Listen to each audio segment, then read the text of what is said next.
Ever pinch pennies all year for that one family vacation only to feel the budget blues afterwards? If so, I was just like you. After 3 vacationless years, I stumbled on credit card rewards travel and cracked the code to amazing vacations that I could actually afford. Welcome to Wonderland on Points. In this podcast, you will discover how opening credit cards strategically can save you thousands on travel. We're not just dreamers anymore. We're 2 adventurous moms turning dreams into reality. Join us as we spill all the points and miles secrets. And contrary to popular belief, you don't have to spend $1 million to earn 1,000,000 points. Traveling on credit card points isn't reserved for those with overflowing bank accounts. It's for everyday people like you and me, learning to turn routine expenses into free travel. Consider us your points travel guides. This is Wonderland on Points. Let the adventure begin.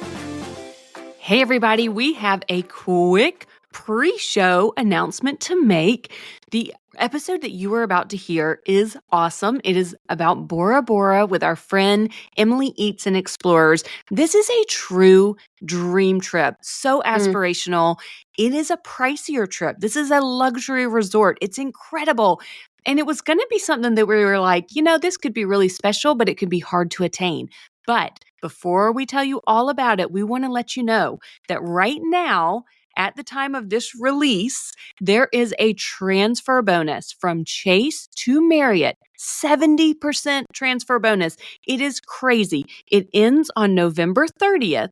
So with this transfer bonus, this is the best time we've ever seen to book a trip like Bora. And we're going to give you the breakdown of how much it will cost for you to do it. We did not want to let this opportunity pass you guys by because, as Mary Ellen said, it does not have very long left on this transfer bonus. So I just wanted to very quickly give you an idea of how you can make this work for you. I did tell you at the end of this episode, I did some math on different ways to attain this in player 1 and 2 mode with various cards. But the easiest way that I see at the moment to get this trip, let's say you wanted to do 5 nights in March. I looked at random dates, March 1st through the 6th. That was landing you at 331,000 points for that 5-night, 6-day stay in an Overwater bungalow. And I realize that this sounds astronomical. The way that I would do this right now is I would go for the Marriott business card. There is an elevated offer right now on the Marriott Bonvoy American Express business card. It's 125,000 points. It is broken up into sections. So you earn the first 75,000 with the first $6,000 in spend. You earn the next 50 with the next $3,000 in spend. But it's stretched out over 6 months total, and I think it's pretty doable for most families. So that would give you $125,000. It's only got a $125 annual fee. It's not one of the crazy ones that gives you super elevated status that gives you free breakfast, but it does give you Gold Elite status, which should come with some perks. That would leave you only having to transfer 122,000 Chase points with this 70% transfer bonus to cover 5 nights in an Overwater bungalow. Amazing. In Bora. That's crazy. Incredible. That it is over $7,000 for these 5 nights. And yes, this is a lot of points. Absolutely. But if this is some dream 10-year anniversary or, a honeymoon, and you're going to put all your wedding expenses on a card, and, this is something to set your sights on and go hard and focus on. And it really could be done in a relatively short amount of time. Like I imagine how long it would take me to save up $7,000+ to take this vacation. I would be working on this for years. If you put that kind of focus instead into accumulating the points, you can go spend that money on a down payment for a house or whatever. I'm in the marriage zone and honeymoon zone in my head now. So anyways, we just wanted to make sure that you guys understood this is a massive opportunity right now to get this property specifically, which is one of the cheapest the cheapest Bora option on points for an Overwater bungalow. And with this bonus, this is the best way to make that happen. Yep. Okay, guys. So 70% transfer bonus from Chase to Marriott only through November 30th. So if you listen to this episode and you're into it, go for it. All right. So here's our chat with Emily Eats and Explores. Welcome back, everybody, to Wonderland on Points. I am Jo. I am here with Mary Ellen, back again for another exciting episode. And today we have another two-time guest. Emily Cooper from Emily Eats and Explores is back with us to talk about another fantastic destination on Points. I feel like you're checking off our dream bucket list. Feels like they're unattainable destinations for people. And again, you've done it on Points, and we're so excited to get into the Westin Bora with you. Welcome. Thanks for being here today. Thank you guys so much for having me. I'm so excited to talk about this. It was such a dream trip, so I can't wait to share with your audience all the good stuff that I have learned too, because as you guys know, I'm not a super points and miles expert, so I can't wait to hear from you guys to get all the tips that I should have known before even going into this trip. I mean, we're always learning and always growing, but I did do some research, so I feel like I have learned enough to maybe be able to replicate this at some point.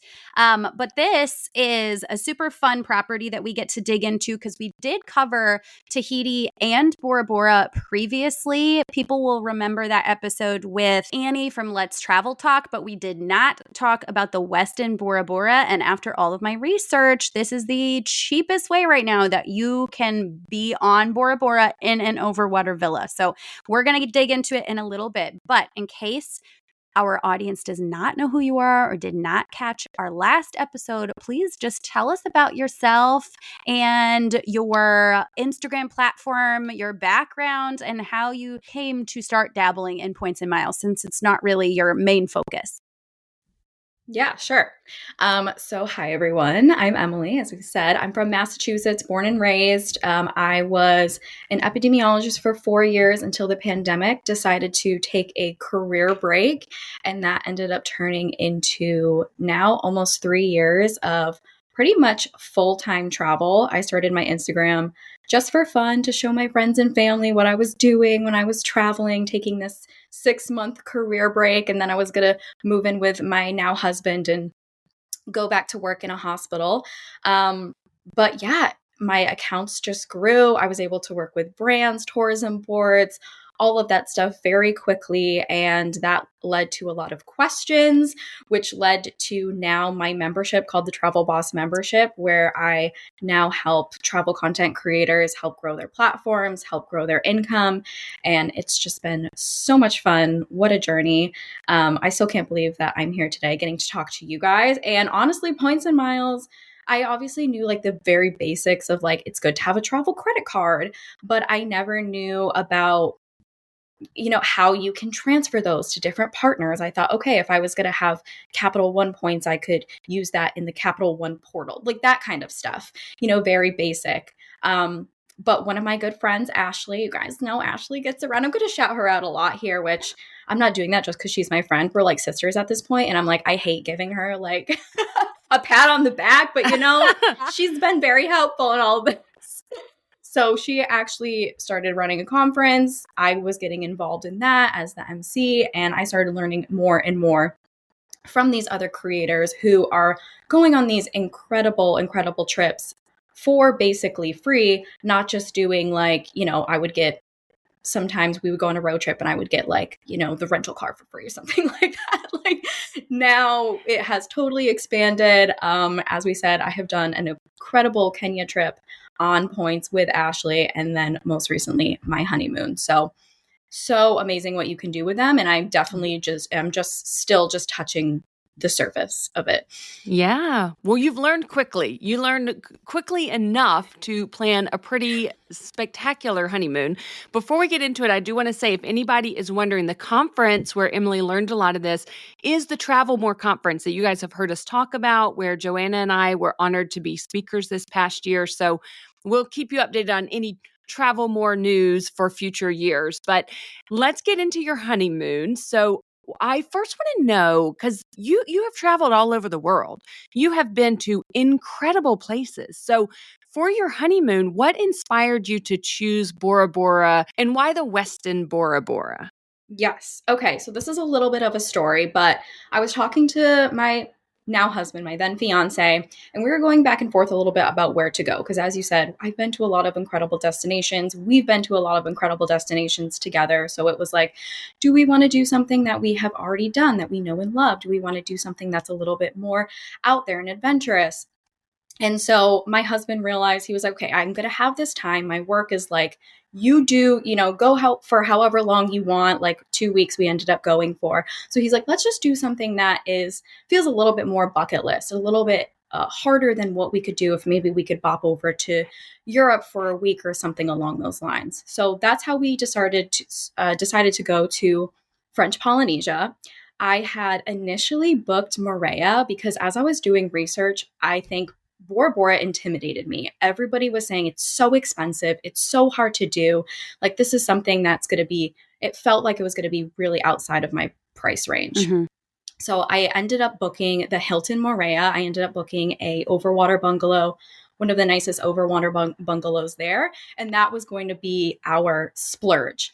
And then because that was going to be our splurge, I was hoping that I was going to get flights on points. So I was kind of waiting for that, going to, signing up for all of the accounts, point.me, those things, looking for those.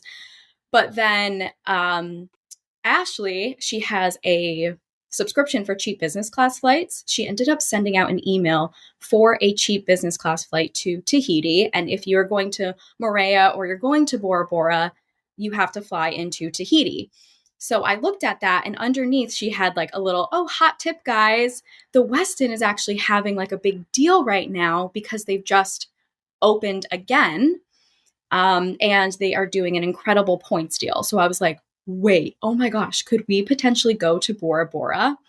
And the funny story about this is my husband has always wanted to go to Bora Bora. When I back love in this story. 2014, back in 2014, Justin Bieber went to Bora Bora. He stayed at the St. Regis and he posted a picture of his naked bum and it went completely viral. And so this is really I think my first knowledge of Bora Bora was from then. I don't think the From Kardashian, Bieber's from literally booty. Justin Bieber's bum. And I remember my husband was like, oh, he was like looking up the place that he was at because we were like, that's so cool. Like he's like standing on this like hut in the middle of the water. And he was like, this would be so incredible. I would love to go here. And I'm like, Justin Bieber is there. Like, we are not going there, babe. Like, good luck. So for me to potentially make this happen, that was absolutely insane. So I looked it up. I had enough points. Thankfully, I had both Marriott points and I had Amex points that I was able to transfer over. We can get into all of those details too. But that's kind of how we decided. So I was able to make my husband dreams come true when I didn't even think it was a possibility because just hearing from everybody on social media, from online, I was just so intimidated and thought this was going to be a trip that was, of course you want to splurge for your honeymoon, but I didn't want to spend 50 grand on my honeymoon. Right. Just because you want to splurge on your honeymoon doesn't mean you should splurge on your honeymoon. Exactly. When you're already paying for weddings and things like that. Oh my goodness. So. Right. It can get so expensive. So how far in advance did you do all of this? Were you looking right when the calendar opened or were you actually scrambling a little bit closer to your actual dates? And tell us what time of year you ended up going. Yes. So we had our wedding in July. So my husband wanted to wait until he was at his job. He got a newer job, a remote job. Love it. So he wanted to wait until he was at his year mark for us to go on our honeymoon. And then we had a ton of weddings. So there was like a very set time that we could go where it was close enough to when our wedding was happening and we would still be able to go to those events that we needed to go to. So we went in September, mid to the end of September, and that was a perfect time to go. It's still technically their high season. It was beautiful. I think it maybe rained like once in the morning, like before we even woke up. So it was an amazing time to go. So I started looking, so that was September 2025 we went. I started looking for things in October of 2024. And in December, that's when I really got into looking for award availability for flights because if we were going to pay for an Overwater bungalow, I really wanted to get something on points.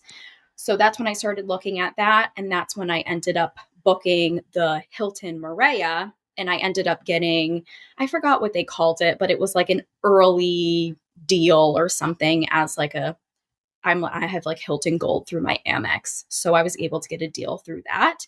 But in January, I got that email from Ashley. And after that, that's when I realized, okay, I think I was just getting like a sign up bonus. So I was like, that is going to go into my account. I can transfer those points and I can do that. And then I ended up like from that time looking for business class flights, a little bit on points, but more just something that was a little bit more affordable. I think the normal price is around $4,000 to $6,000.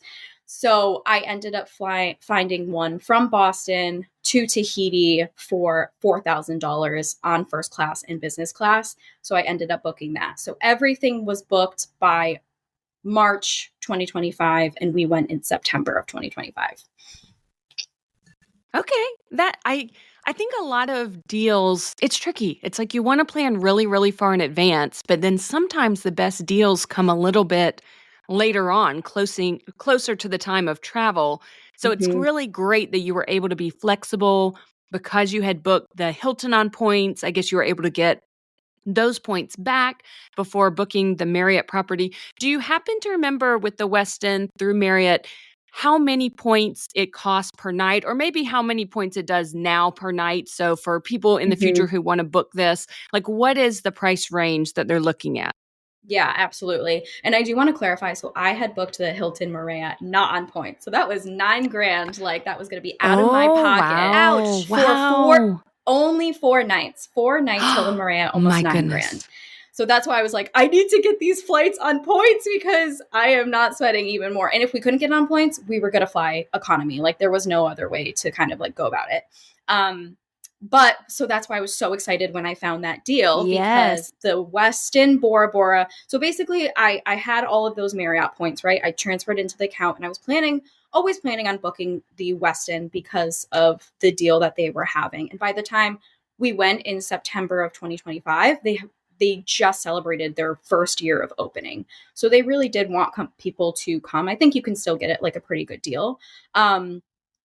But once I had that in the account, I looked at the Westin and the St. Regis. The Westin at that time of booking was 285,000 points that I ended up paying for 5 nights. You obviously pay for 4 and get the 5th night free. So it's not cheap, but I thankfully had them and I was so excited. The price point at that time was $2,300 a night for our bungalow. So So I crazy. saved over to $10,000 by booking it on points, which is so worth it. I did look at the St. Regis during that time, and it was over $500,000 for 5 nights. 500,000 So, or points. 500,000 Honestly, with how 500,000 expensive St. points. Regis is, I would have believed dollars too. No, I know. I know there is at the Four Seasons. I know there actually is a bungalow that's $30,000 a night. So who knows? You could spend that. So yeah, the locals loved telling us that how Snoop Dogg stayed there. They were very excited about that.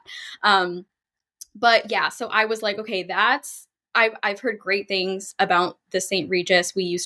My husband and I we like the movie Couples Retreat that was filmed there. That would have been fun. But like I couldn't justify that crazy amount that's almost double. So I was like, nope, that's not worth it. So at that time, it felt a little bit like a risk because I would watch YouTube videos. I would watch some creators that had went, and there was a lot of mixed reviews about it because it had just opened. There were some things that like they didn't have prepared yet. There were things that they were like messing up some places, which of course that's what happens when a resort has just opened up. Right. So I was like not worried, but because you're still in Bora Bora, you're still in an amazing overwater bungalow. But I didn't know everything about it, and it didn't have the credibility yet that some of those other resorts had. So, but I was really excited, ended up booking it right away, and it looked so beautiful. I was excited to stay at the newest resort in Bora. I thought that was really cool.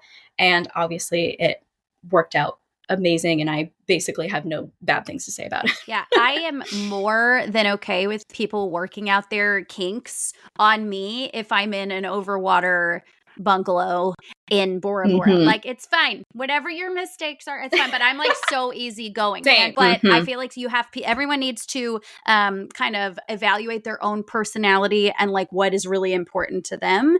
And if they're okay with, the things not going 100% according to plan, try out the new places. I did the Hyatt Vivid Grand Island when it was very new, and that's why it was so cheap. And it Yeah. was amazing. And, of course, not everything is perfect all the time, but it's a price that you pay for getting that cheaper points deal. Because when you went, if I did that correctly, that math, I feel like it over the course of the 5 nights came out to like 47,000 points per night, which is like crazy. Now, obviously, it was more expensive than that because your 5th night was free. I did do some research now. So, first of all, December through March is considered their wet season. I did a little research on what that actually means. Apparently, you could get a few showers a day, but they're like pop up, and then usually the sun comes back out. So it doesn't sound like it's terrible any time of the year. April and November are their shoulder months where the weather is considered nice, but it's still not high season. So those are the times where I feel like people, if they don't want to risk rainy days, would want to look at. So the Westin in April is between 90K and 104K per night, which obviously is steep. But again, you're in an overwater bungalow that costs thousands of dollars per night. If you want to look in wet season, I was seeing January and February dates as low as 79,000 per night, which again, if you're doing 5 nights, one of the nights could be free. So I feel like for someone trying to take a really special trip where you're obviously stockpiling and planning in advance with your points, like there's a lot of value here because comparatively St. Regis in April is 120 to 150K, and that's these prices are for their cheapest rooms, not necessarily overwater bungalows. The Hilton Morea is 110K a night in April. The Conrad is 210 to 230 per night. And correct me if I'm wrong, but all of the rooms at the Westin are overwater bungalows. Is that correct? They have, I don't think they're available online right now, but they do have, I want to say 10. They're called lagoon bungalows. Ooh. So they're bigger bungalows, and they're on a little private beach surrounding the lagoon in the middle of the resort. So they are on a beach. I don't think those are available yet. I don't know if they're still working on them or what the deal is with that, because there was a little bit of construction going on when we went in the back. They had it pretty much blocked off. You wouldn't even really notice it. But I did not see those online, but they do have them. Okay. Yeah. And so like that's what you have to weigh against itself, because it feels like even for the cheapest points price at the Westin, you're pretty much guaranteed to be out in one of these bungalows. Whereas the cheapest prices on some of these other properties, you are not necessarily getting an overwater bungalow. Yeah. Well, before we get into like the details of the resort and everything that it offers, talk to us about the transfer, because you talked about getting a great deal of a flight from Boston to Tahiti, but then what about getting to the actual Westin Bora Bora? Because I know there's a boat transfer involved, a couple other little details. What's the pricing on that kind of stuff, just so people can budget appropriately for a trip like this? Yeah, absolutely. So the reason I booked Morea initially was because it's so easy to get there from Tahiti. It's a 20-minute little ferry ride. So it just seemed very simple, very easy. So if that's more your speed, you can definitely look into that. But to get to Bora Bora, it's also very simple and very easy, but you do have to take a flight. So it was about a 40-minute flight from the airport in Tahiti, and it flies right into Bora Bora. There's 2 airlines, maybe more, but the 2 main ones are Air Moana and Air Tahiti. I booked Air Moana. I'm not exactly sure why. Maybe it was because it was just the cheapest that popped up, but it was about $300 for each of us for round trip. Round trip. Okay. They're all, yes. Air Tahiti also does fly there. And what I have learned about them is one, they have more flights available. So if for some reason your Air Moana flights gets canceled for whatever reason, it's going to be really hard for you to get a new flight. You might have to actually get a flight out the next day. Mm. If Air Tahiti, if for some reason Air Tahiti, you don't make your flight, it's canceled, they have more flights a day that you could potentially be able to get on.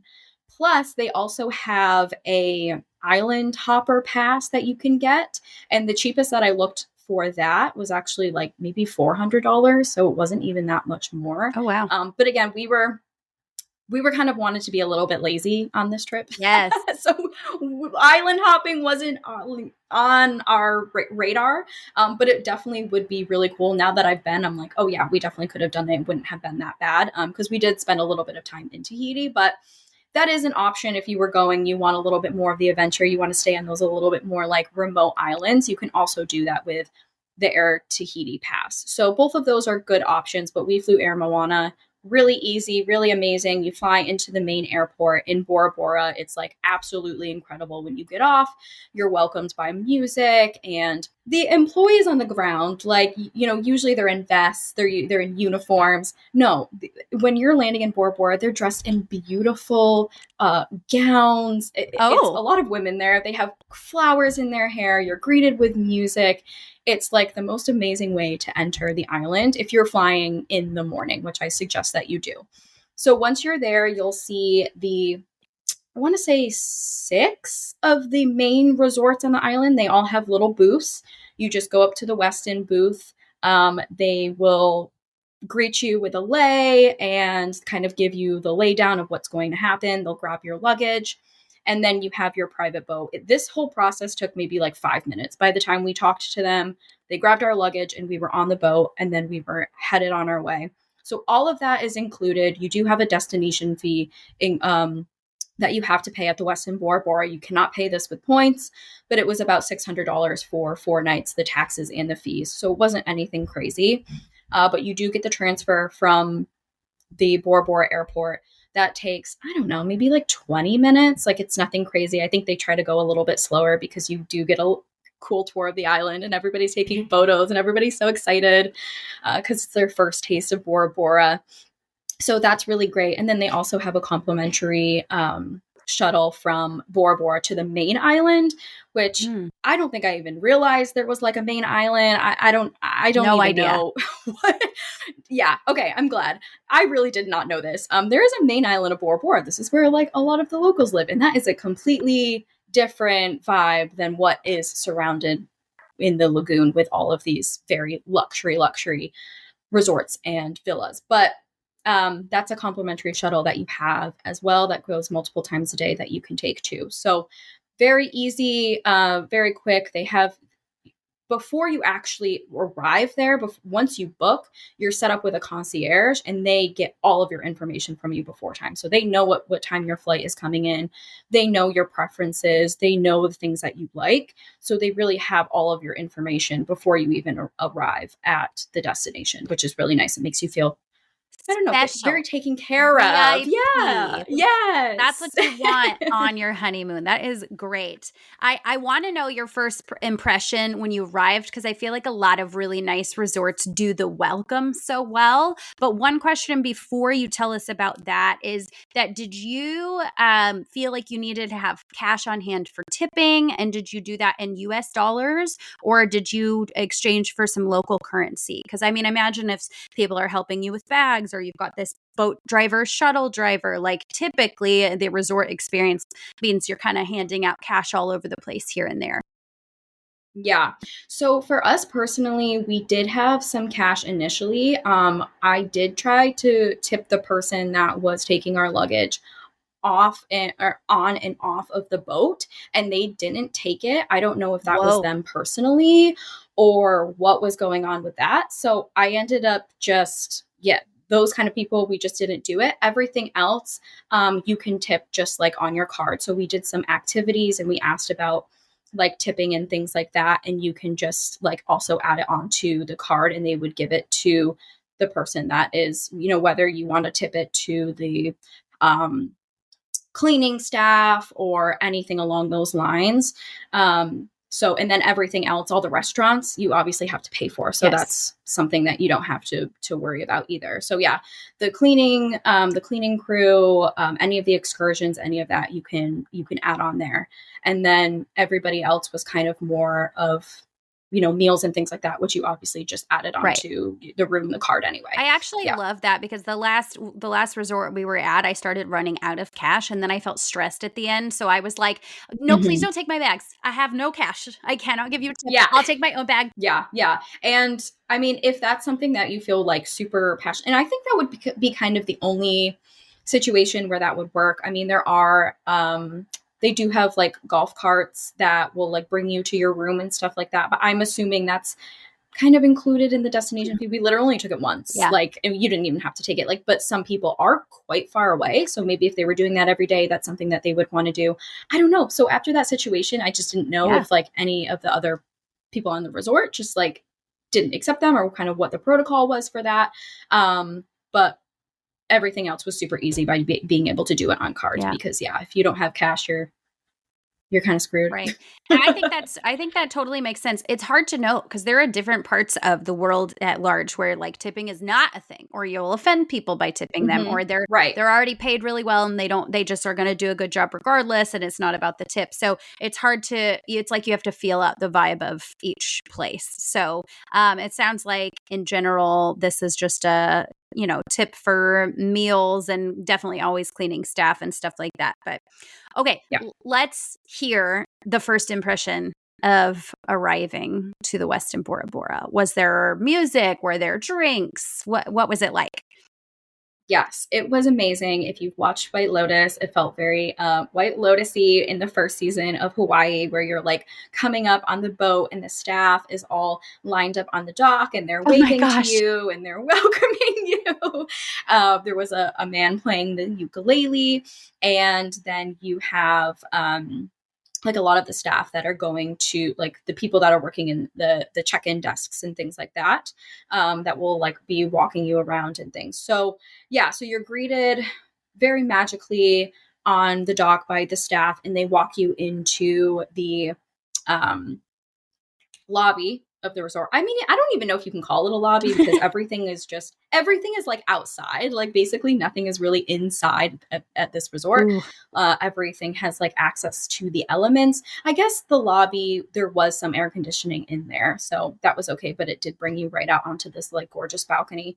So we were the last people to get into the lobby because I, of course, was like off the boat and like taking photos and like being like, oh my God, this is so cool. This is so amazing. And I had to like show all of my genuine reactions. So we did wait quite a while when we were in the lobby. They do give you a towel and a juice upon arrival.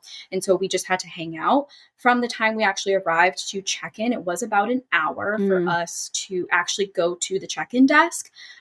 We did arrive with 4 other couples. So it is quite a bit of time that they tend to you to explain everything about the resort. Then they also give you a private tour walking around the resort, and then they will bring you to your room and give you a tour of the room. Wow. So it is quite a long process. So if that is something that might stress you out, make sure you are, you know, get off the boat. First off the boat, run to the lobby. I literally told Ashley this. I was like, you would be fuming. But what I will say is, so I have gold status through my Amex. I was kind of, you know, we were at the chair like next to the 2 check-in desks, so you could hear that like, okay, and check-in is at 3 p.m. and so you can like hang out at the resort and you can like go in the pool and you can have lunch. So we got there around 10, and was it 10? 9, 10. Anyway, the hour passed. Once we checked in, we were able to check into our room right away. I don't know if it's because of my gold status. I don't know what it was. So while everybody else got checked in quickly, they had to wait until their room was ready versus us. We kind of waited in the beginning, but then we were able to check into our room right away, which was incredible. So I had no complaints about that. It would have been a little bit different. You were waiting an hour and then you had to wait because if we were there around 10, we would have had to wait quite like 5 hours or so to get into our room. That's pretty intense. Yeah. But yeah, it ended up working out for us. I didn't get, an upgrade or anything along those lines. I wasn't really expecting it. I did a lot of research about that because we had more of the basic. You can even call it basic. I don't even want to call it basic. We had. I was like, how do they upgrade you from an Overwater villa? Like, how does it get any more upgraded? So the different levels are, you have the typical Overwater bungalow. That's like your base one. And that's going to be a lagoon view. And then the next upgrade up is going to be the Mount Atumanu view, which is the main big mountain that has, it's in all the pictures of Bora Bora. Right. It's like the lagoon is surrounding this mountain, which is the main island. And then above that is going to be your private pool with Mount Atumanu view. So there are different levels. We just did have the base one. So we did not have a private pool and we did not have a Mount Atumanu view, but it ended up being fine. You can, if you're paying with points, you can, I'm pretty sure with points, you can only get that room and then you can pay cash to upgrade. I think it was like $2,500. Don't quote me on that, but you can pay to upgrade if you wanted like a private pool or something. But the ocean is our private pool, so it's fine. Seems very unnecessary to me, but I am just a simple person. I feel like we need you to describe, like, room tour your Overwater villa. Okay. Like, paint us the mental picture so we can all be there with you in our minds. Yes, absolutely. So when we checked in and I realized what room we were getting, like all of the staff members told me it was their like favorite area of the resort, like favorite rooms. And I was like, are they just telling me this because like it's our honeymoon? Oh, I'm eating it up. And now I totally understand why. So we were in the 200s and we were very close to where like the main section of the resort was. Okay, everybody, we're going to take a quick break from the episode just because we want to tell you about our favorite loungewear company. Yes, you know, you keep hearing us talk about comfort, and it is because we truly love it. I cannot stop buying things. I know, it's actually become a little bit of a problem, but also it has solved some problems for me because I kind of agonize over gift giving. Like, I want everything to be like the perfect present, and if I can't think of anything, it kind of makes me grumpy. This has solved this problem in so many ways for me because there literally is not a single person in my life who I can't go to the Comfort website and find something to give them, including my dog, who I think needs a little hoodie to match the rest of the family. Yes! I don't know about you. Oh my gosh, you have to. You have to. This is the Christmas for sure in both of our homes where it's going to be, and you get comfort, and you get comfort, and you get a hoodie, and you get a hoodie. Everyone gets a hoodie. It literally is the Oprah moment that I've always dreamed of, but I truly have. When we go to my parents' house and we're having like everybody there, literally everyone's getting something from Comfort. So, guys, right now they're still having their early Black Friday sale and things are selling out like hotcakes, but they're also replenishing. So make sure that you're getting on the website to take advantage of these amazing prices. And the quality is so good. When we went trick-or-treating, I wore a whole Comfort jumpsuit. I had on a hoodie. I had on the sweatpants. My husband also had on a different brand, but he had on warm weather clothing. He was cold. And I was like, what are you talking about? I'm not at all cold because the Comfort stuff is so warm. I mean, it is perfect for winter. And then recently they put out this buffalo check, perfect red and black check for the holidays. I snatched that up so fast. When you see stuff on their website, please act fast because it sells out. It sells out every single time. Sometimes you can still hop on a pre-order pre-order to get stuff, but it'll be a couple months delayed. So if you see something and you want it, go for it. And like she said, she had on a whole set because you've got pants, you've got hoodies, you've got zip-ups, you've got pajamas, you've got blankets. Guys, there are now suitcases. Okay, guys, so we do have a link, and we so appreciate it because this is one of the ways that you can give back to the podcast without it costing you anything. I mean, you are getting the clothes that you're purchasing, so yes, that costs something, but you get 15% off with our link, and it will support our podcast. So it would just mean so much to us. We are really so grateful. We do not have affiliate links, credit card links right now, so this is a way that you can purchase something for your family to love, and it help the podcast. And just as a reminder, that 15% does stack on top of the sale prices. So this is a great time to take advantage of that. You can find the link in our show notes. And now we will get right back to the episode. The first time you arrive to the resort, you're taken to your villa on a golf cart. So you get in the golf cart, you arrive at your room, and they'll give you a little room tour. So you open up the room, and they're all somewhat similar. But it's a big, gorgeous room, really high ceilings, just so airy and beautiful and fresh and clean. Big king-size bed. You have a big, nice walk-in closet. You have a little seating area with a table. On the table, they had champagne and snacks waiting for us, and a welcome card, and the schedule of the week's itineraries. Then you walk around. They have TV. They have fridge, coffee, all of that good stuff that you would want in a hotel room. Walked around. We saw they had decorated our bed with flowers of like hearts, and it was so beautiful. Of course, they ask your concierge before you arrive if you have anything that you're celebrating, Right? And 90% of the resort was either there for a honeymoon or an anniversary. So yep, that makes sense. We didn't see any kids. We didn't see many friends, or there was one mother-daughter duo, and like everybody knew about them because they were the mother-daughter duo. That's cute. I love a mother-daughter duo. It was so cute. It was so cute. There was a mother-daughter at Travelmore this year, and I shout out to them if they're listening, because I do think she's a podcast listener, but I just loved seeing them traveling to the Travelmore together. It was very sweet. It was very sweet, and they were really nice. It's so funny. They had like winter coats on in the morning, like oh my gosh, winter coat. I forgot where they were from.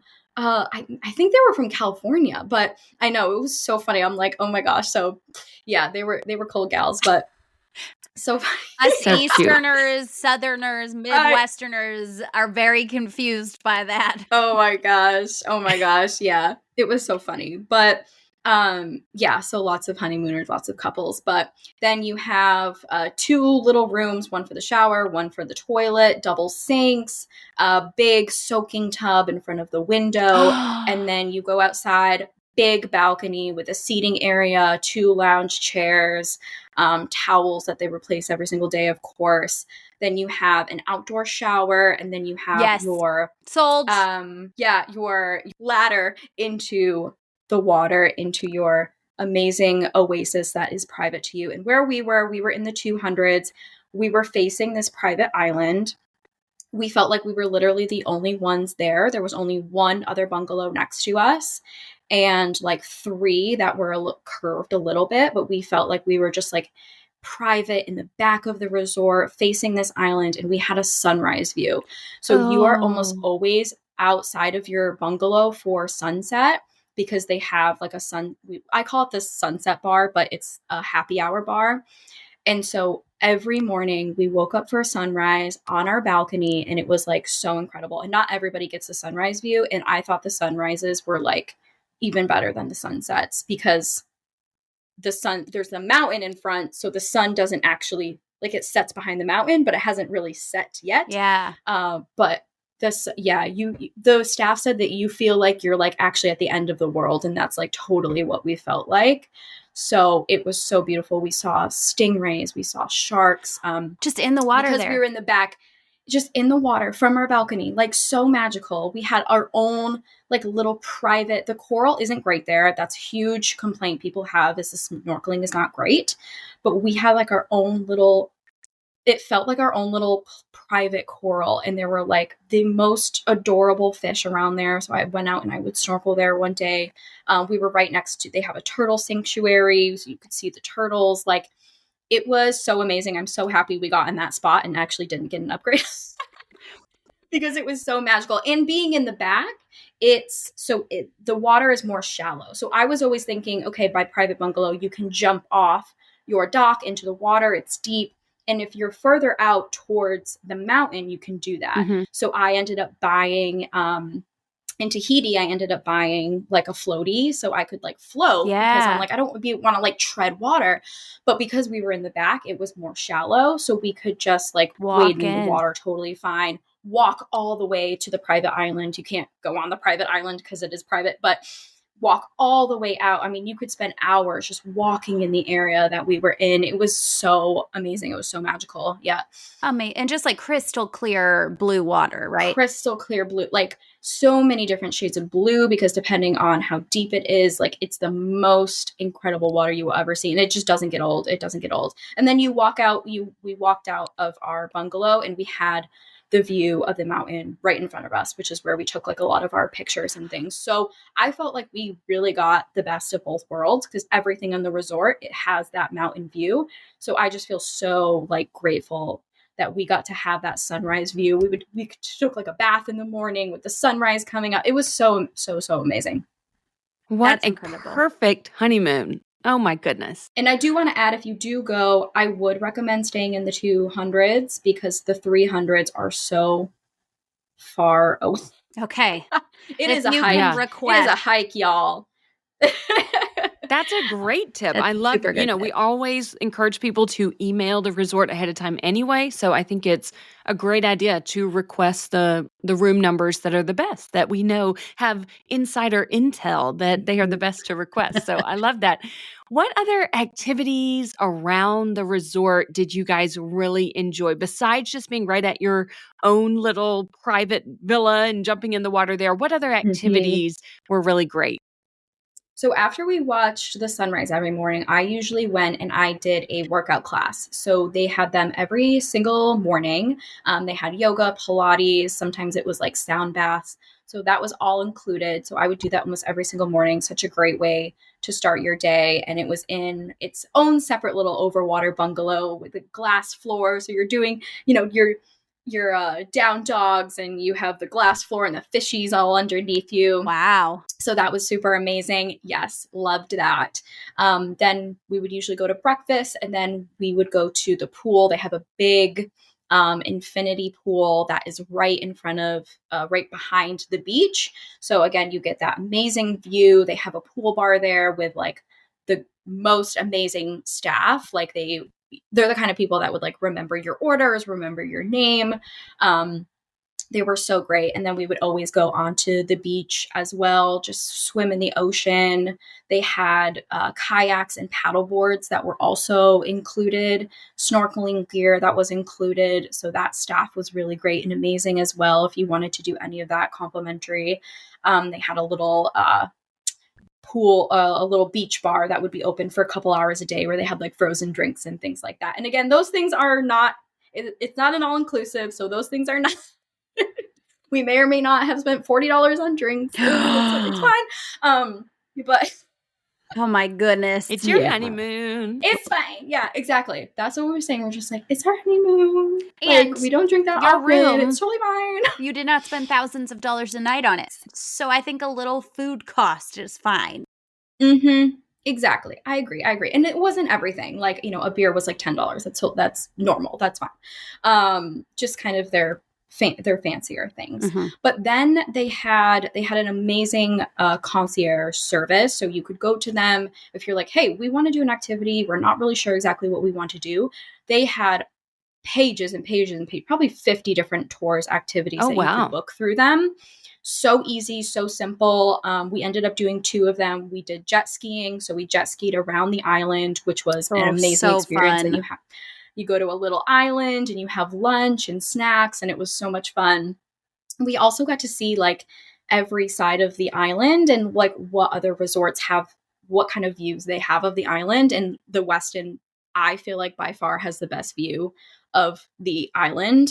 I think the Intercontinental probably does have a good view as well, but that was under construction, like really, really bad under construction while we were there. So that's not something that I would probably recommend right now. But then you see like, you know, I think Conrad's really, really popular, but they don't even, it's on the island. So they don't even have like a view of the island. They have like a view of just the ocean, which is so interesting. Wow. So definite. Yeah. It's so weird. I'm like, why? It's But so I don't know. popular I mean, I'm and sure so expensive. so popular. I don't know. Maybe it's just the service is just so amazing, but that was something that was, yeah, I was kind of surprised about that. So that was really cool. And then we also booked a Jeep tour. Really intense. Not sure if I would actually recommend this because you are going on some really rough terrain and you're flying up in the air. And if you have any back problems, neck problems, anything, intense. Oh, Don't goodness. do It was it. really cool to, yeah. It definitely should come with a warning. I'm shocked But that's how you know it's not America, because you didn't have to sign your life away. I know, right? Sign nothing. Oh, okay. Amazing. But it was, and you, all those things you could charge to the room, which made it really nice too. And so that was, we just took the complimentary boat from our resort to the main island. It took about 10-15 minutes. And we got to explore the main island and learn about World War II history, learn more about kind of the locals, different spots of the island. They brought us to a little local art gallery. So that was a really cool tour to actually see where a lot of the locals are living and learn more about that history. Then, as I said before, they also have the turtle sanctuary there. So it's a rehabilitation for turtles that have been in danger in some way, and they'll rehab them. There's only one. There's only one turtle there right now, and from what I'm told, she'll live there her whole life. She won't actually be released because she has too much like brain damage to actually go back into the ocean. But it's cool that you will be able to see a turtle if you go. We never actually went inside. I think it was like $40 or $50 to go inside, so we didn't end up doing that. But that's also something interesting. They have a gym that's 24/7. So they have a lot to do. And then I didn't even think about this, but you could also just like go and get your guide or like Viator, and they have tours there too. Like there was a couple that like rented a private boat for the day for like, I can't remember what it was. It was like very cheap. And versus, you know, maybe if you went through the resort, some of those private boats were like $1,000 or upwards. Yeah. So it's actually really good for me to hear this because I know it may sound crazy, but in my mind, my husband and I are not sit on a beach and do nothing kind of people. We're very active. We like active vacations. And in my mind, I guess wrongly in my mind, I have the impression that at a lot of these resorts, there's not a lot to do. Like you're over the water and it's beautiful, but there's not a lot of activities because it's so remote and it's just out in the middle of nowhere. I don't know why I've constructed that in my mind. So it's really great to hear that actually, if you're really active, you know, there's a host of activities to choose from, tons of offerings. Yeah. And you're not wrong about that. They do call Bora Bora boring, which I did not know. So it's my everybody husband's calls it that. dream. Boring. Yeah. My husband is the exact same way. He would chill all day, every day. I need to do like a little bit of something. That's why I went to yoga at 3 p.m. every day. They had some type of crown making, shell making, dance class, something along those lines. So that was really fun too. So yeah, probably not why you don't see a ton of kids being brought there. The parents might just be nervous. And I think I'm just saying this, I know people that have brought children to that resort, but I do think there would be people giving you side eye if your kid is in the pool splashing around and laughing. That's just what I kind of witnessed because it was just very coupley, very, supposed to be this romantic honeymoon, and it was definitely the vibe of that resort when we went. Yeah, personally. I'm not spending those kind of points to take my child anywhere either. Sorry. No, you go get your own big girl job someday and you pay for your own trip to Tahiti. Okay, I'll take you to Mexico, but that's where I draw the line. That's how I feel. Yeah. But I remembered you talking about on your podcast some very interesting and emotional and important things that you learned about the island of Bora Bora itself and kind of all the things going on over there and just like awareness in general. And I think it is important that we highlight that a little bit.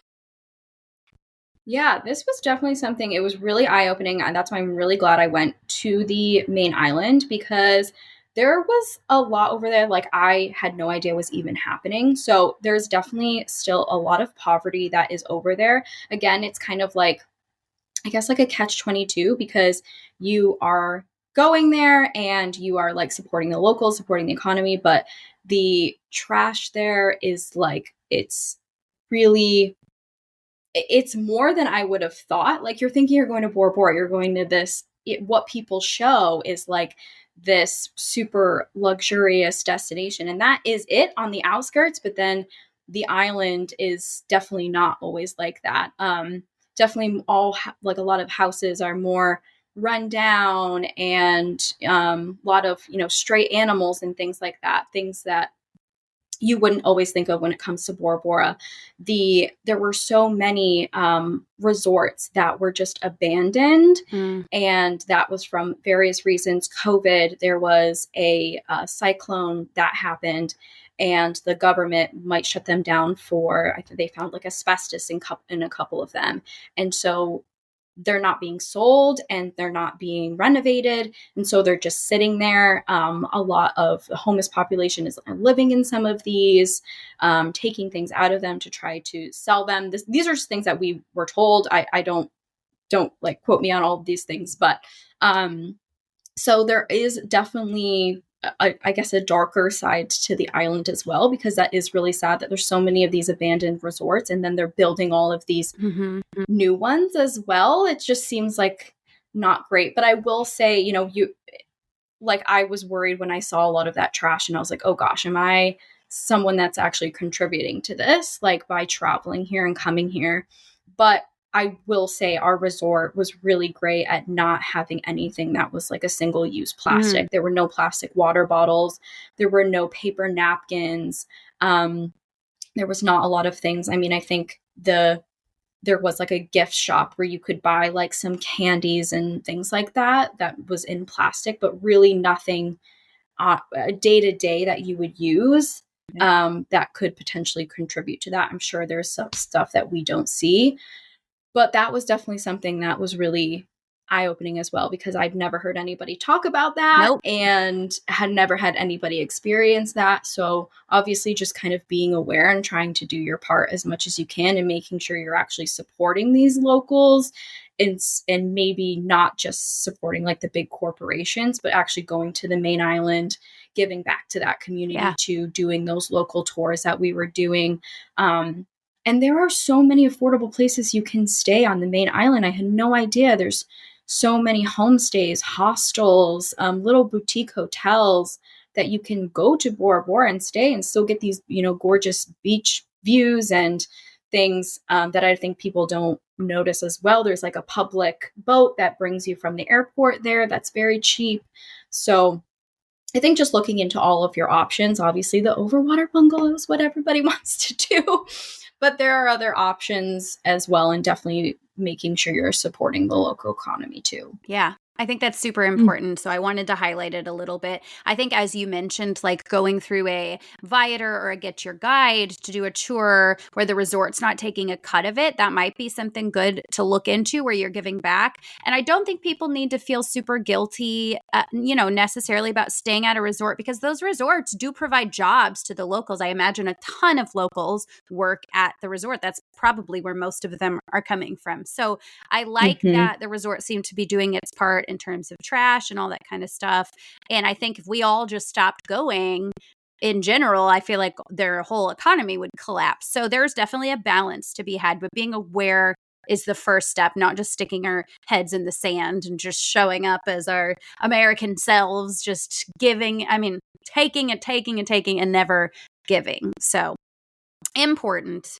Thinking back to the property itself and the Westin, you mentioned staying in the 200s, but I do know because I learned a little bit about your trip before recording that there were some bikes that were used because there's some distance involved on this resort. So aside from just walking, you did use some bikes. Is that correct? Yes, yes. So the bikes they were a hot commodity, I'll tell you. I'm so excited for you to tell this story. There's some bike drama, guys. Bike drama. So there are bikes on the resort that you can definitely use to bike to your Overwater bungalow, especially if you're staying over kind of across the resort. I call this at the end of the resort because you do have to walk the length of the beach to get to the 300s. And then there could be quite a walk to actually get out to where some of these bungalows are, especially if you're at the very end and like they have like little cul-de-sacs at the end of them. So it can be quite a hike. So the bikes definitely are nice. They have pink and blue bikes, and that causes some drama as well because people think the girlies want the pink bikes and the boys want the blue bikes. But the drama is there's not enough of them for everyone. So the people that are going a little bit further away, they're going to really want those bikes, and they're going to bike and bring it to their bungalows at night and keep them outside. So there were a couple mornings where my husband and I, we wanted to bike around the resort because that's like a very typical thing you want to do. It's what you see on social media. So we were like, we want to bike around the resort. And when you wake up, all of the bikes are gone. There are no bikes anywhere. So you have to go and you have to steal a bike from someone that is staying at the resort. And that's how you can actually get a bike. And not all of the bikes are great bikes. Some of them, the tires aren't great. The chains are rusty, just not, you wouldn't want to ride it just in case you fall. I don't know. It could be, you don't want to get hurt on your glorious honeymoon that you have planned for a long time. So we were being cautious about that as well. So once you can kind of spot the ones, they just look newer, they look nicer, and you're like, okay, I want that one. So you're on like the walkway, but then everybody has their own little private built bridges that kind of go to their bungalow. So once you're on their private bridge, you feel like you're on their property, but everybody parks their bikes there. So you just gotta wake up, you gotta go, you gotta just run up and snag a bike and just oh my goodness, book it as fast as you can to get away in case this person opens their door and you are standing right at their door, stealing their bike. And it's like, they're not like these bikes that it's not like they own that bike, right? But you still feel like you're taking a bike. And so that was a very interesting experience. And I know some of the resorts, St. Regis, I know specifically, they have enough bikes for everyone, and your bike has your room number on it. So that is your bike. You can keep that bike. But these were literally such a hot commodity. People were putting the nice bikes. If you got a good bike, you're like, this is a good bike. This is great. Oh, you put that in your room. Putting them in their room. Yes. I already was like, oh, I'd have the bike inside my room at night. And we were joking about it. But we literally, one morning, we walked up. We walked out of our room. And sure enough, our neighbor bringing her bike out of the room. I'm like, you can't make this up. You can't make this up. So, it was hilarious. But yeah, you just gotta, you gotta be brave and just grab the bike and go. It makes me think of my house. I live in a house that does not have a garage. And so you walk in the front door of my house and you see multiple bikes in the foyer. That is our little parking lot. Joanna has seen it. So funny. So, that would be nothing for me to have a bike in the room. Yeah. But because of where we were staying, we were so close to the beach, to the pool, to the food. So we didn't need a bike to go back at night. We didn't need a bike to go back to our hotel. Okay. So we could just wake up and just go right to breakfast. That's so nice. Nice. Okay, let's talk about it, though. Let's talk about the food. This is not an all-inclusive. So what is the investment for food? Yes. What does someone need to budget if they want to stay here? So one thing that could potentially be included is your breakfast. So you can either add this on at time of booking. I think points people cannot. That's my understanding of it. But you can either add this on in time of booking if you're doing cash price, or if you are a Marriott Platinum. That's right? There's platinum. Yeah, I think. And then titanium. Yes. Titanium. I don't know. Okay. We don't really do status over here, so I don't know a lot about it. Yeah. You're used to traveling with Ashley, though, so you're used to top Marriott status. Yes, and she is, so she's titanium. But I am a Marriott Gold through my Amex. So we did get early check-in, late checkout, and I think that's pretty much the only perk. But still, really nice. So if you have Marriott Platinum status, which you can either get through just normal status or getting the Marriott Brilliant card, I'm pretty sure it is, then you can get breakfast for free. Mm-hmm. So that we did not realize is what most people do. So when you're looking online, you can see all the prices. They do have an a la carte option, and they do have their breakfast buffet option. But they had 3 options online. So I was like really confused about how the breakfast buffet worked. So on our first day going there, we sat down, we asked for menus. And so that's how they knew we were doing a la carte, and we ordered off of that. The second day, they came up to us and they were like, oh, do you want like omelets? You can have this and that. And that was our order from the day before. So we were like, yeah, sure. So we had our omelets brought to us, and we got our bill, and we were billed for the full breakfast buffet. So we were like, oh, this is weird. So we had to have like a full conversation with the staff. They seemed kind of annoyed. We were kind of annoyed. And if you need to get a check at breakfast, it's really hard to do because most people have it included. I don't really know exactly how it works, but most people do have it included. So it seems that's what they're used to. And I remember them saying the third day we asked for our check, and they were like, oh, we don't do checks at breakfast. And I was like, and then she's like, let me check your number. And she was like, oh, actually, yes. So you can tell that it's like not it's like more out of the norm. So in theory, you just eat and then get up and leave and nothing happens. Literally, actually, though. I didn't say that. That did not come from me, but just saying that's how it sounds. Like when they bring, so that you do walk in, the person who seats you asks for your room number and you get sat. But I don't know if they're connected with I don't know if they know. I'm not sure. Yeah. So that's what 99% of people do. They sit, they eat they go up to the buffet. There is only one option. But online, there's 3. So there's only one option. It's $55. And grab your food and you leave. And that's what most people do. And that's what most people are. That's what the staff is used to. Wow. So we did not figure this out until the third day. And the second day, I was just annoyed by the whole situation that, because again, I figured out that there was only one option. It was $55 because they had charged us when we only got the omelets. So the rest of the day, we just ended up doing the breakfast buffet, which was lovely. Ton of options, juices. You get a coffee. You get eggs made to order for you. And they have these amazing Tahitian, Polynesian donuts that I was obsessed with. So breakfast buffet was amazing. I would definitely recommend doing it. But it is $55 a person. That adds up. So you are spending, versus we got omelets the first day, which came with, they make you have a bottle of water. So you have to pay for the bottle of water. It's like $12. Oh. So, yeah. So you have to have a bottle of water. And then we had our omelets, which were $22 each. And it was an omelet came with a little side salad. Yeah.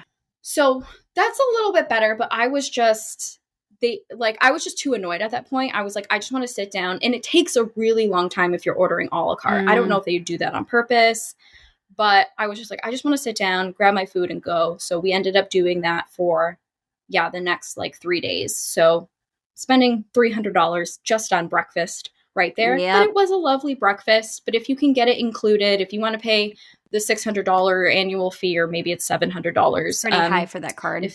that works for you and maybe you would get an upgrade. I don't know. Maybe it's worth it for you, but it wasn't, well, when I weighed it out, it wasn't worth it for us. So yeah, just make sure you sit down, say, I want to order off of a la carte. They'll bring you the menu, and they do have options on there that I would say probably $20 to $30. It ranges. And there's something to be said for Yeah. doing the buffet and then just eating an absolute ton of food and then trying to like make it till dinner or something to maybe cut your expenses down food wise. Are there options for like little snacks or, you know, sandwiches, coffee shops? Like, are there cheap ways to eat anything, or can you pretty much guarantee you're talking $20 plus a person every time you grab food? Yeah, I would say it's definitely $20 plus. You can go into their little gift shop convenience store that they have. I wouldn't say they have anything that you would want to have a meal on, but maybe you would want like a bag of chips, coffee, and that was totally fine. Maybe $3 for a bag of chips. We would get these like little, I was getting these iced coffees in the morning, and that was like $4. Oh, like that wasn't outrageous, but everything else, yes, definitely. I would say probably $20 is going to be your cheapest option from what I saw on the menu. Even if you're getting like a salad, that's like $25. So we would do exactly what you were doing. We were waking up at 5 every morning. So by 9, we were pretty hungry. We would just eat as much as we could at the buffet. And then we would always have a later lunch or sometimes, and we would share something. So they had like sandwiches that came, it was a Cuban. We would get these Cuban sandwiches every day, and it came with a side salad and fries. So we would split that if we were having lunch. And if not, we would just have a very early dinner, which was kind of nice because after 6 p.m., everything pretty much at the resort, you have to call in advance to make a reservation. So anywhere you go, if it's not breakfast and it's not lunch, you have to make a reservation for dinner. You have to make a reservation to do the activities, to sign up for the classes in the morning. So you have to kind of plan in advance for those things. So we would have these earlier dinners if we were like skipping lunch. And that was kind of nice because we didn't have to plan so much for that. So we would go to like the happy hour bar, and then we would go and get our dinners. We went to the same place every time. I call it the beach bar. There's 3 places to eat at for dinner. And so that's the main one that you have to book. There is the breakfast restaurant. It turns into a French restaurant at night. I'm sure they have great food, but that's not something we were like super interested in, anything from the menu. And then they have a Michelin star like tasting restaurant. So it's going to have multiple courses. They rotate the menu, and it's only open, I think 2 or 3 times a week, but they will have an Asian one, a like Polynesian one, and then an Italian one. And so they'll rotate those. We weren't super interested in that. That's going to be quite pricey. You're having you're having multiple courses. And you leave starving probably because you probably get 2 bites of food per course. Exactly. Yeah. The foam. We always joke about the foam. The foam. So we would eat at the beach restaurant almost every single night. They had a lot of great options, but the cheapest stuff I got a pasta a lot. My husband would get like a meat or a pizza or something along those lines. And those more of the, I guess, the American foods were they were more affordable, I would say, if you're getting like a salad, a pizza, a pasta. And then I would have loved to try some of their local dishes, but it's like, do I want to try something that's $70, $80? I don't think so. I'm not going to and test I'm not, it. I can't. Yeah, I can be a foodie, but I don't have to be a foodie, so I'm totally okay with that. And it was always very quick there. It was easy. And then after that, we would, sit on our balcony. You can do room service if you want, but there is quite a high service fee for that. And the prices are also inflated for that. It seems like they don't really want people to do room service, but you can get it for breakfast. We did it lunch the last day. We did have lunch delivered, and it was lovely. But yeah, we would go back, and then we brought like 4 bottles of wine from Tahiti, and we would just have our cheap bottles of wine at night, and it lasted us. Yeah, we got 4 bottles of wine for like $40, and that was, that would so be 2 smart. cocktails. And is there a good fridge there, or are you guys red wine people? Oh, yes, there is a good fridge. Okay. Yeah, I'm a white gal, so we just put it in the fridge. You just have to take like the little divider out, and it's totally fine in there. But they fit, and it was great. What a good hack! Could you bring snacks over? I feel like you probably could grab snacks in Tahiti too. You can definitely bring snacks. So if somebody is bringing, someone's bringing my husband. I always do carry on, but my husband had a check bag, so that's why the wine was totally fine. We bought some snacks because we stayed at the Hilton Tahiti, so right across the road is a big grocery store. So we just kind of loaded up on that stuff. But we didn't eat the snacks that much, to be honest. Snacking, it wasn't a huge deal. I think our meals that we had were fine, and they kind of filled us up. So that ended up being okay. Perfect. I would just say don't go into it being excited about the food or going into it as a foodie. Like, I don't think it's a food kind of resort. Yeah, you're there for the views. Okay, so after being there, after experiencing it, after knowing the full cost of everything, would you go there again? Would you say it's worth the points price and the distance to plan that trip because it just blew you away with how beautiful it is? Like, what are kind of your overall thoughts now looking back on it? Would there be anything that you would do differently that you could recommend people do if they want to plan the trip?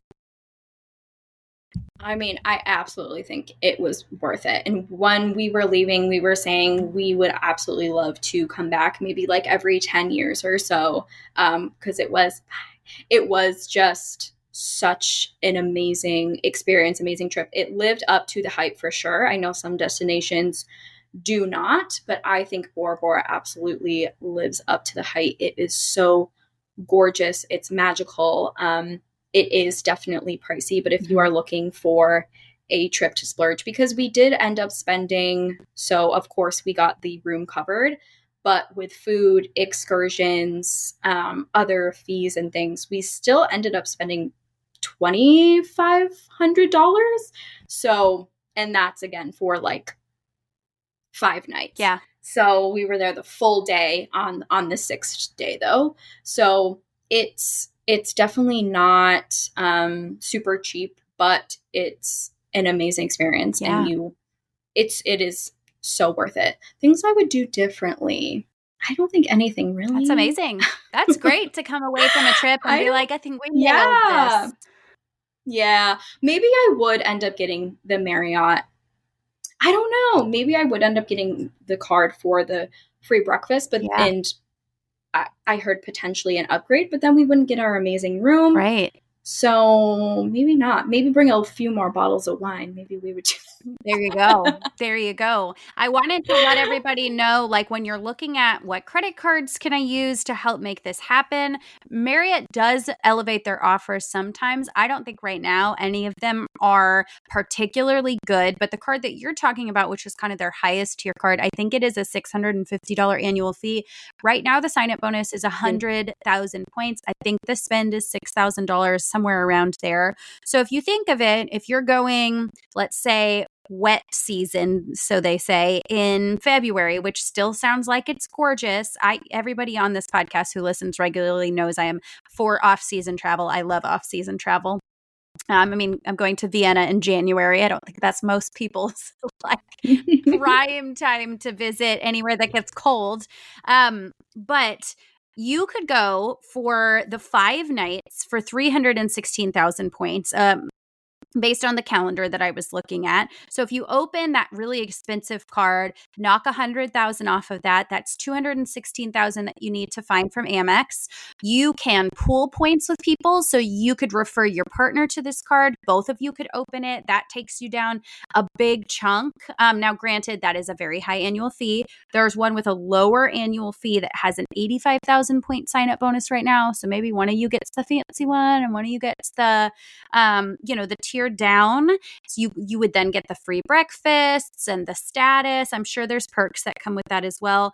And then you can transfer the rest from Amex. And we've talked at length about how easy it is to earn Amex points by using Rakuten and shopping portals. So we always say, like, if you have a goal in mind, you can make it happen. These are not cards that I would ever recommend people just like open willy-nilly without a plan. But if you have your sights set on this trip, particularly for a special occasion, it can happen. It can happen. Thousands and thousands of dollars in value, and what sounds like a totally extraordinary trip can happen for relatively very little out of pocket. So I am excited for everybody to hear this and potentially start planning their own fancy trips. Make sure you guys are joining us in the Facebook group and telling us if you've done a Bora Bora trip, if it's on your bucket list, if this was helpful. We want to hear all the things. The link is in the show notes. Emily, thank you for being with us today and sharing your special honeymoon.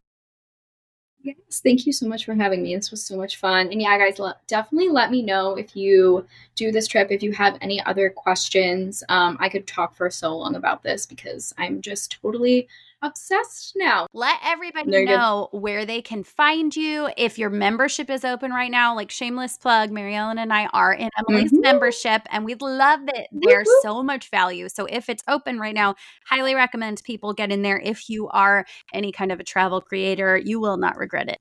Yes, so you can find me on social media, Emily Eats and Explores. I mostly hang out on Instagram. That's my favorite place to be. If you go to pretty much any of my posts, you can also comment the word handbook. You can get a free handbook all about learning how to be a content creator, and that will put you on my email list where I share all goodies there too. I have a podcast with Ashley as well, Travel Chat with Ashley and Emily. We do some fun stuff on there. And then, as Joanna said, I have my travel creator membership, which you can join for the monthly option. And so if you are looking to get paid as a travel content creator, learn kind of the ins and outs of being a content creator and potentially doing some incredible trips like these for free or for paid, then you can definitely check that out as well. I'll link everything in the show notes. You guys can follow Emily and all of her amazing offerings. And Emily, thank you so much. Appreciate it. Yay. Bye, everybody. If you enjoyed this show today, please consider writing us a review or clicking 5 stars wherever you listen to your podcasts. And please subscribe and follow along so that you never miss an episode. You can follow the podcast on Instagram or YouTube at Wonderland on Points Podcast. You can find me on Instagram at Family Travel for the Win with the number 4. And you can find me on Instagram at Points to Wonderland. If you're thinking about getting a new Travel Rewards credit card, consider using the links in our show notes. Using our links helps to support us and keep our podcast going so we can provide you with all the latest tips and tricks when it comes to traveling on points. And if you aren't sure which card is right for you, shoot us an email at wonderlandonpoints@gmail.com. Thank you so much for joining us, and we will see you here next time.